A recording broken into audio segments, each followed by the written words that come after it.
Ada banyak orang-orang Kristen ketika mengikuti Yesus maunya hanya yang baik-baik saja terjadi dalam hidupnya. Tidak siap diproses. Tidak siap menghadapi kerikil-kerikil tajam. Tidak siap menerima tantangan. Tidak siap disikut. Tidak siap dipersalahkan. Dia maunya mau terima yang baik-baik saja. Ketika pendeta mengatakan akan terjadi hujan berkat dalam keluargamu, dalam bisnis dan karirmu, maka rasa-rasanya hatinya bergembira luar biasa. Tetapi ketika Bapak Ibu Saudaraku, hal itu tidak tergenapi, ia kecewa kepada Tuhan. Bahkan Bapak Ibu Saudaraku, banyak orang-orang percaya yang mengatakan percaya kepada Kristus, yang dia kerja keras membanting tulang, akhirnya menjadi kaya. Tetapi ketika Tuhan izinkan proses terjadi, bisnisnya mulai redup, bahkan sampai kepada tingkat kebangkrutan, bahkan sampai hutang banyak. Menyalahkan Tuhan. Tidak lagi setia melayani. Dulunya dia adalah seorang pelayan. Tetapi sekarang oleh karena masalah tantangan rintangan itu, dia tidak lagi melayani Tuhan. Ia telah jauh dari Tuhan. Ia mulai mabuk-mabukan. Dia mulai ngerokok. Ia mulai Bapak Ibu Saudaraku hidup dalam kegelapan.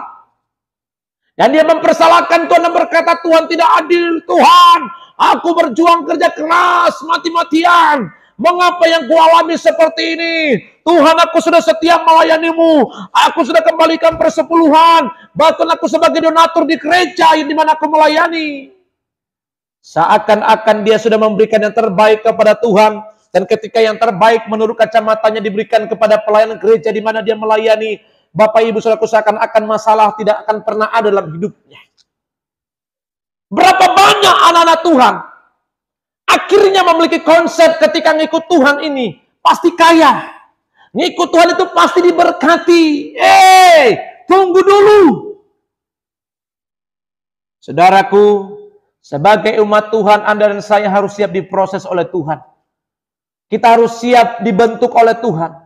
Pembentukan itu tidak mudah Bapak Ibu.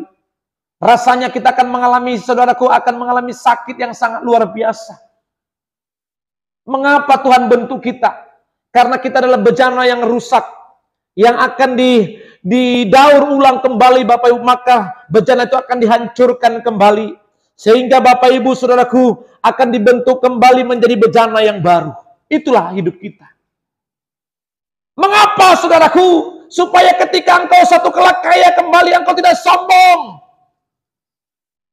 Berapa banyak Bapak Ibu Saudaraku orang-orang yang tadi tidak punya apa-apa. Ketika dia sukses, sombongnya luar biasa. Angkuhnya luar biasa. Di gereja dia mulai ngatur-ngatur semua jemaat. Di gereja dia mulai mengatur para pelayan. Di gereja dia lama-lama mengatur pendeta. Akhirnya benturan dengan pendeta, keluar dari gereja. Ada banyak orang-orang seperti ini keluar dari gereja A, gereja B, gereja C. Ketika dia berbeda paham dengan pendeta A, dengan gembala A, dengan gembala B, maka semua gereja disamarin dimasukin. Dia mempersalahkan pendeta A, mempersalahkan pendeta B, padahal sebenarnya Tuhan sedang memproses hidupnya. Saudaraku, ada banyak orang-orang Kristen tidak siap diproses. Ada banyak orang-orang tidak siap Bapak Ibu Saudara mengalami tantangan, rintangan. Padahal sebenarnya ketika engkau diproses, engkau bersyukur kepada Tuhan. Supaya setiap hari karaktermu yang bobrok itu, karaktermu yang sombong itu, yang mungkin Tuhan, yang mungkin jahat itu, lama-kelamaan akan dikikis. Engkau akan menjadi pribadi yang hebat, yang luar biasa di hadapan Tuhan. Saya banyak mengalami tantangan, rintangan, proses perjalanan hidup saya. Proses itu tidak enak Bapak Ibu Saudaraku, rasanya sakit luar biasa. Tidak enak diproses. Terkadang kita mau marah, terkadang kita mau menyalahkan orang lain, terkadang emosi semakin naik memuncak, terkadang hilang kontrol diri. Tetapi dengarkan baik-baik saudaraku, mari bersama-sama kita biarkan diri kita diproses oleh Tuhan. Percayalah saudaraku yang kekasih, proses itu ketika engkau terus lalui, ketika proses itu terus engkau terima dalam perjalanan hidupmu, suatu saat engkau akan melihat kehebatan tangan Tuhan yang sangat luar biasa. Ada banyak orang tidak siap hidup dalam padang gurun. Dia maunya Bapak Ibu semuanya enak-enak semuanya. Tetapi saya mau katakan hari ini, saudaraku, mari biarkan hidupmu diproses oleh Tuhan. Suatu saat ketika kisah terjadi, Bapak Ibu Saudara, dalam kitab, dalam diri Ayub, dikatakan demikian. Tetapi jawab Ayub kepadanya, engkau berbicara seperti perempuan gila. Apakah kita mau menerima yang baik dari Allah, tetapi tidak mau menerima yang buruk? Dalam kesemuanya itu Ayub tidak berbuat dosa dengan bibirnya. Ayub berkata, apakah engkau hanya menerima yang baik-baik dari Tuhan, tidak siap menerima yang buruk terjadi dalam hidupmu? Sebagai jemaat Tuhan, sebagai pengikut Kristus, ketika Tuhan izinkan terjadi masalah dalam hidupmu, jangan salahkan Tuhan. Ketika terjadi sesuatu masalah dalam hidupmu, jangan salahkan gereja. Ketika terjadi sesuatu dalam hidupmu hal yang tidak baik, jangan salahkan gembala atau pendeta. Jangan salahkan pelayan Tuhan.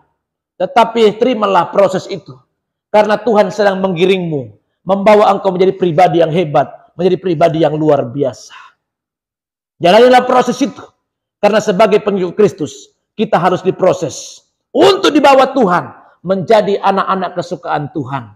Mari Bapak Ibu Saudaraku, katakan dalam dirimu, aku siap diproses oleh Tuhan. Mantap.